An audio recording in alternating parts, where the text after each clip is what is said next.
Welcome to the Real Estate Syndication Show. Whether you are a seasoned investor or building a new real estate business, this is the show for you. Whitney Sewell talks to top experts in the business. Our goal is to help you master real estate syndication. And now your host, Whitney Sewell. Now, this is your daily real estate syndication show. Today, our guest is Jeff Greenberg. Thanks for being on the show, Jeff. Well, thank you for having me. Now, Jeff has over 40 years experience in management, staff supervision, development, and training. He is currently investing in multifamily and student housing assets. He focuses on all aspects of projects, including underwriting, acquisitions, investor relations, contract negotiations, business system development, business management, and asset management. I knew anybody that's got 40 years in management and staff supervision. I mean, you're going to be good at processes and putting things in place to make, other businesses like this work well. And I can't wait to get to talk about that. Jeff, tell us a little bit about your background, how you got into real estate. Well, my background really was mainly in IT, the IT field. And so that helped me with learning, systems and developing systems. And also, I have a background in staff development, staff training, so that's helped me with the team that I've developed as well. Got into real estate about 2007, looking at single-family homes, which probably wasn't a great time to be doing that.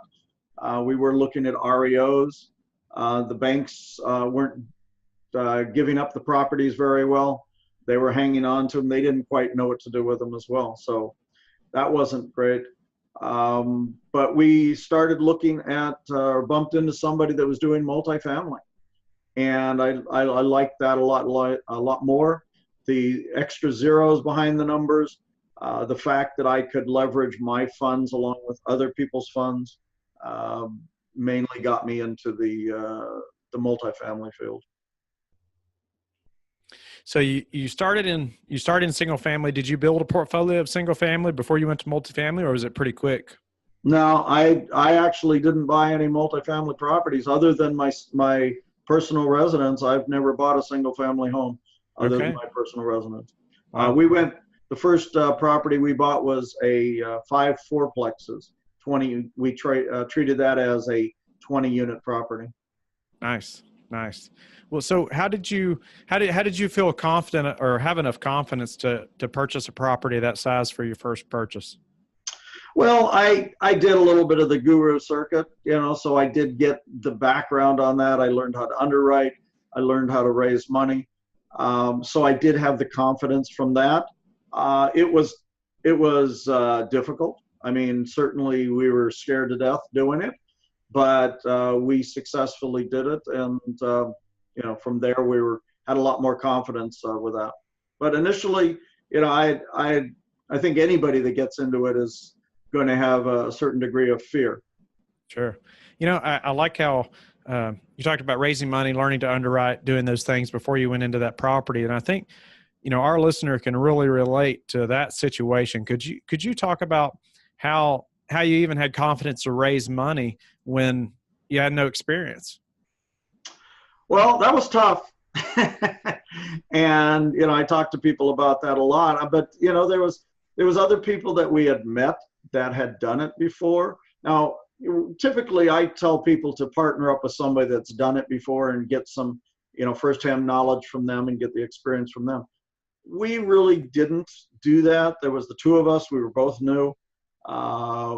We just kind of rolled the dice and hoped that we would be able to get enough funds to buy this property. We were trying to raise $350,000, which to us was a huge amount of money at the time.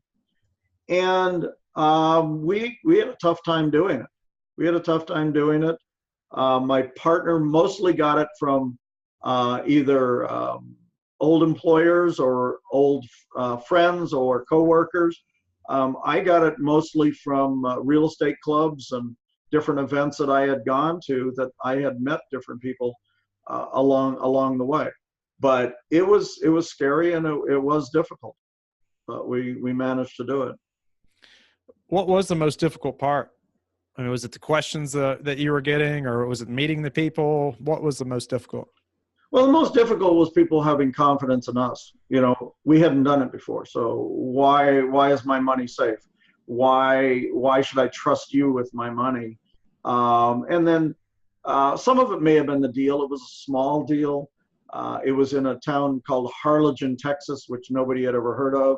So it wasn't in a main city.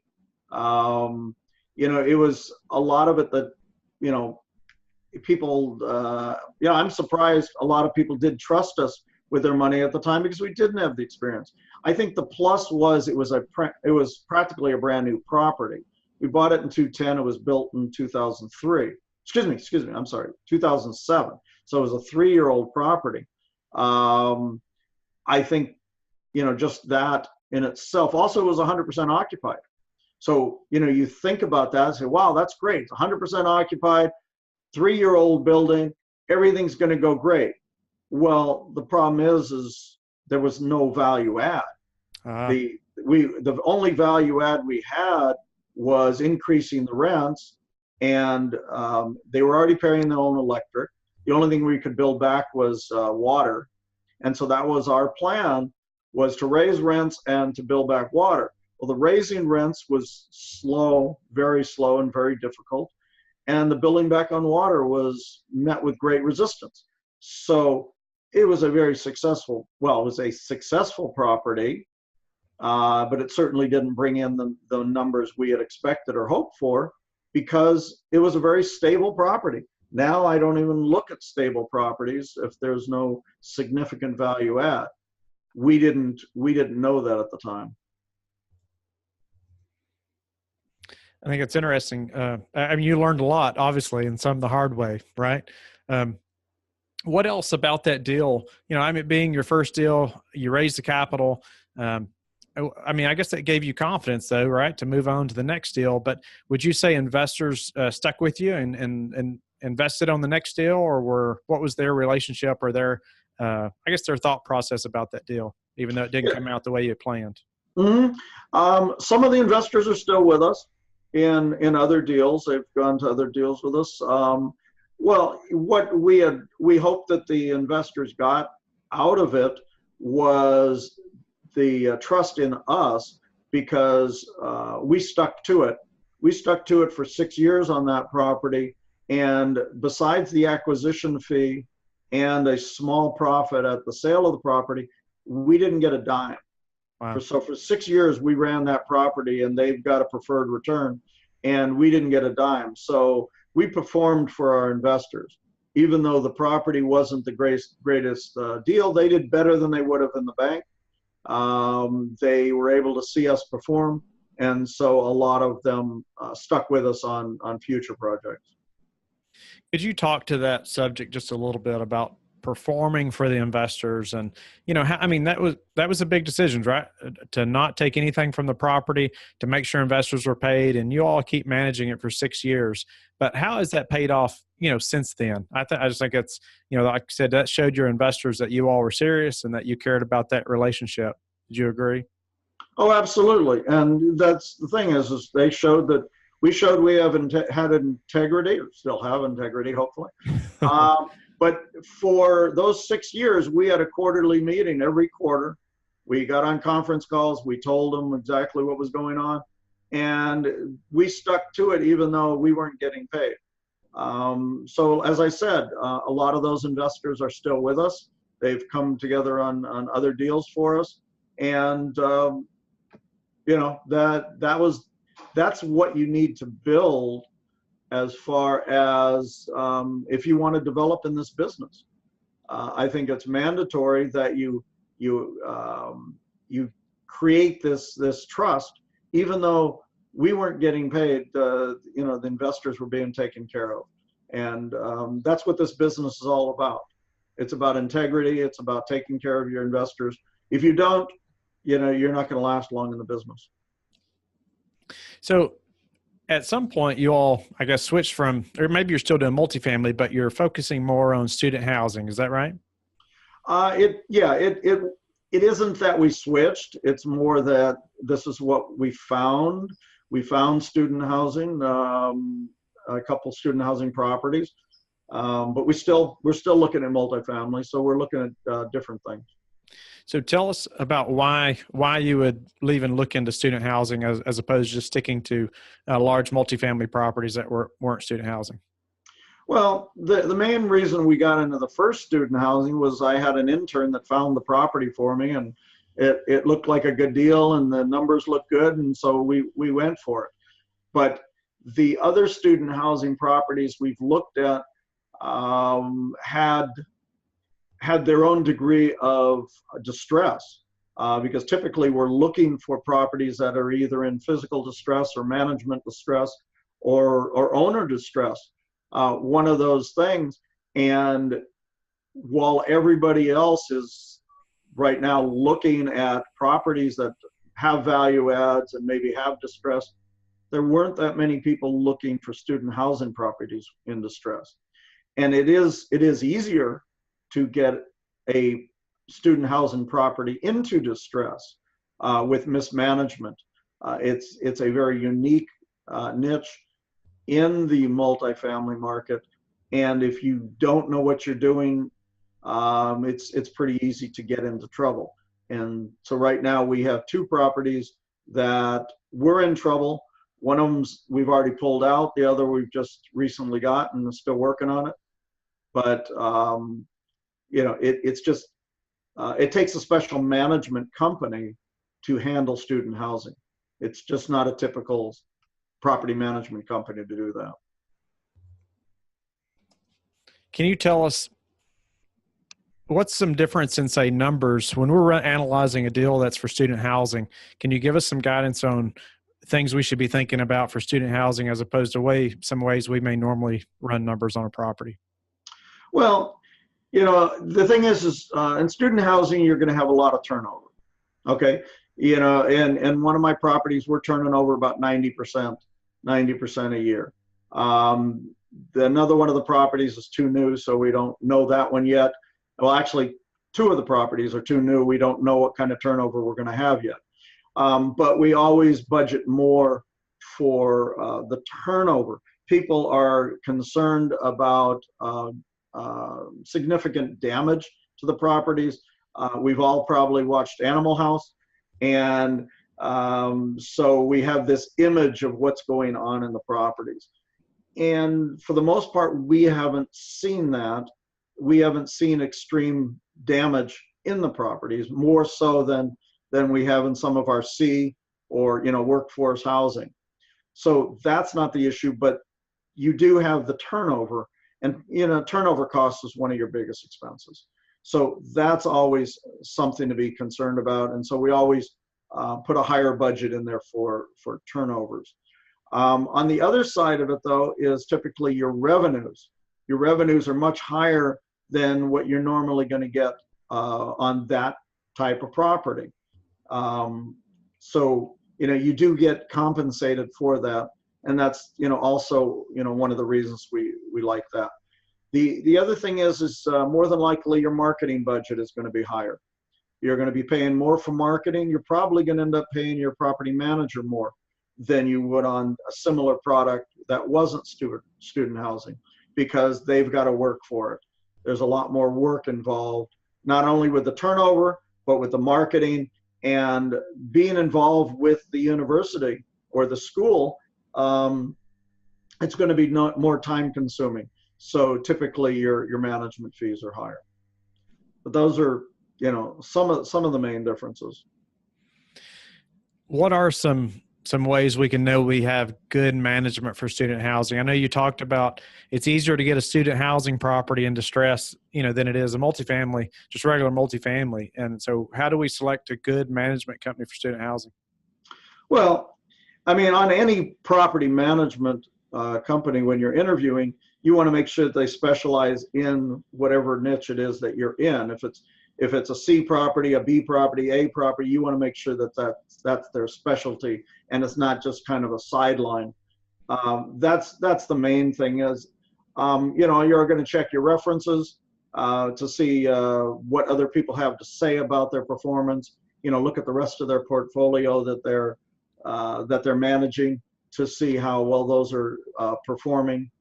but that's the main thing is, and with the student housing, there's a lot of participating in campus events.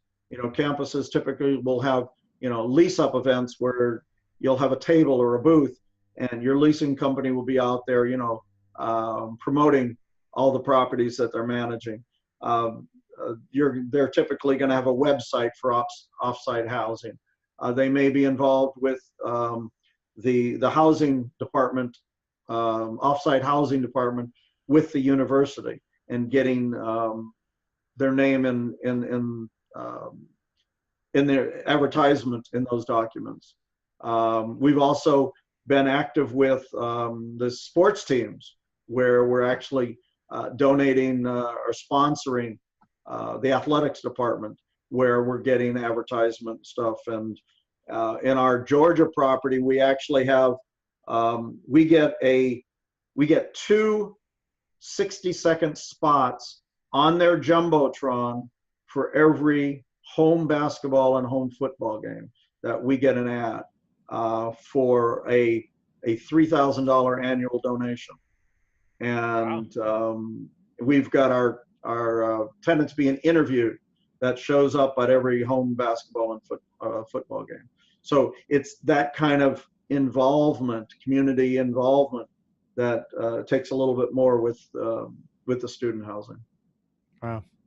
So, when we first started talking, we talked about how you are expert in processes and putting things in place, whether it's staff supervision or development training, but the business system development. Can you tell us some systems that you've put in place that have helped you just increase your business or make it run more efficiently?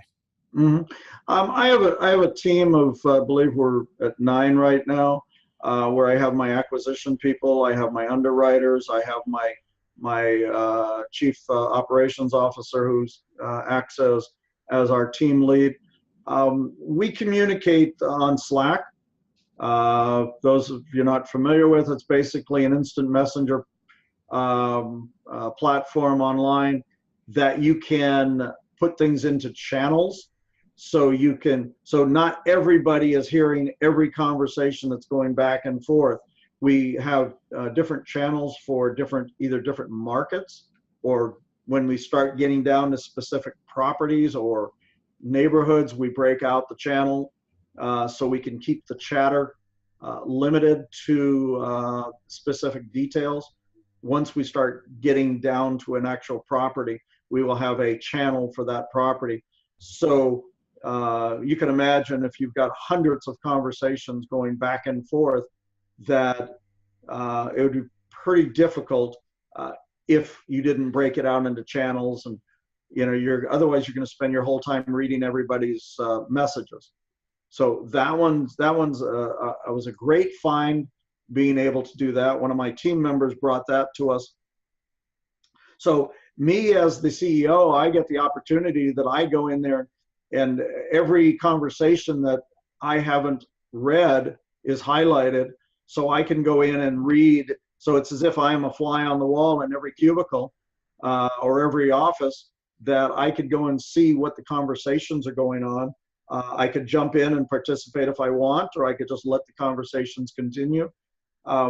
If somebody wants to contact me, or they want to direct me a question to me, they'll put my name in there, an at my name, and so it will come up as they want a specific answer from me, and so I could participate in that. The other main thing we do is we use Podio, which is an online database. So every property that we look at, that we underwrite, that we're evaluating, we put into Podio. So if I have a question about a property that somebody is working on, or somebody wants some advice or something, or has any kind of questions, I can go into Podio. I could quickly review all the notes that we've put into Podio about that property, why we're interested in this market, why we're interested in this property, what the brokers have already told us about the property, or what we've already found out, what we found out about the crime statistics, whatever. I can find that in Podio, and I could quickly get myself up to speed on everything that my team knows about a particular property. So we can go from there if I have somebody asking questions or an investor wants to know something about it. Because it used to be in the olden days when I was doing everything myself, I knew everything that we had about a particular property. Now I'm you know, 2 or 3 people removed, so I don't know the details of every property until they bring it to me. When my team brings a property to me that they said, hey, we like this property, we're interested in it, and they've already gone through a review process, they'll say, hey, we want to look at it. They'll go and put in bullet points. That's another part of our process, where they'll put bullet points as far as why we want this property, why we like this property. I'll look through those bullet points, and then I'll review all of the stuff that's in our file that we have, you know, a file for each property, you know, and decide if we want to go ahead and put an offer in. And then we'll go from there and put an offer in. So all of these systems and steps that we have along the way make it much easier for me, much more efficient, you know, for everybody, and gives us a place that we could all go and look at the. So those are the major systems, I guess. That's great. A lot of those things about Slack I didn't know about, or let's see, how it highlights certain conversations that you haven't read. I like that. I didn't know it would do that. Yeah, well, if I haven't read it, then it's highlighted for me. So when I go in there, I can see all the stuff I haven't read. And if, like I said, if they ping me on it, then I'll see numbers popping up, which is the number of conversations that somebody wants to get a hold of me. And so all I have to do is go in there and locate those, and I can go and respond directly to those. So changing gears just a little bit, I'd like to ask you, I mean, since you have this experience, you know, developing these systems and outside of real estate, but now bringing them to real estate, and you've had quite a bit of experience in real estate now, or a lot more than most people. What would you tell yourself, you know, as an 18 or 20-year-old now to do maybe differently, or, you know, would be start earlier to, you know, how would you speak to someone that says, you know, I want to get into multifamily syndication? What's some advice? Well, I definitely would start as early as you can. That's for sure. I was in my mid-50s when I started doing this, but you know, those people that are in their 20s or 30s or 40s, whatever, you start wherever you are. Time to get started. The other thing is to find somebody that is doing whatever it is that you want to do, be it multifamily, student housing, fix and flips, you know, whatever it is that you want to do, find somebody that's doing it. You'll learn so much faster by working with someone that is doing it. And you know, the thing is don't, you know, I always tell people, don't go up to somebody that's busy and say, hey, I want a mentor. You know, you go up to somebody that's busy, that's doing what you want to do, and you say, hey, how can I help you? What can I do? How can I be around you? You know, what it is, what is there that I can help you with? And just by being around somebody like that, you're going to be gaining so much. The team members that I have on my team, most of them I've trained from scratch. And I took one of them for the first time. She came with me to Texas, and it was her first time doing due diligence. And, you know, she went with me to the city offices, to the police department, to building and safety, zoning. She walked properties with me. We interviewed property managers together. We talked to the property inspectors, you know, together. She was there at my side, and she had this great opportunity to be learning this and to be looking at the property and seeing what I was seeing. And, you know, it was a great opportunity for her. I've taken other team members with me on a different due diligence trip, and it's amazing how much they learn from being at your side and learning that way. But you know, all of my people are working their tail off, and they're not getting any money until we close on a deal. So you don't want to go into this thinking that I'm instantly going to get money. you may be working totally for free as an intern, but you couldn't pay for the education that you get out of it. That's some great advice right there. Tell us the number one thing that's contributed to your success. Persistence. You need a why. You need a good why. Why am I doing this? Why aren't I out drinking with my friends and watching all the TV shows? And why am I not doing some of the things that maybe might be a lot more fun? There's a lot of aspects of real estate that are exciting, that are fun to do. I'm sure there's plenty that you're not going to enjoy doing. There's plenty of things that I don't enjoy doing. And hopefully I'm going to, I find somebody that, can do that, is enjoying doing that, or even willing to do that, things that I don't want to do. And there's going to be plenty of them, and you have to get past those things to get to what you really enjoy and are able to make this into a business. Hopefully there's certain things that you can focus on and really get into. But you need a deep why. You need why am I not out playing around and having a good time doing something else? Because I'm looking at my future, or, I want to retire, or, I have, a wife and kids that I want to go travel around the world with. There's all different reasons why people get into this business, but it's got to be strong. It's got to be strong enough for all those times that you're kicking yourself that it's just not happening as fast as you thought it was going to. You listen to all these, there's plenty of seminars that you go to that paint a rosy picture, and it's not a rosy picture. It's a great business, fantastic business. You can make a lot of money at it, but don't expect it to be quick.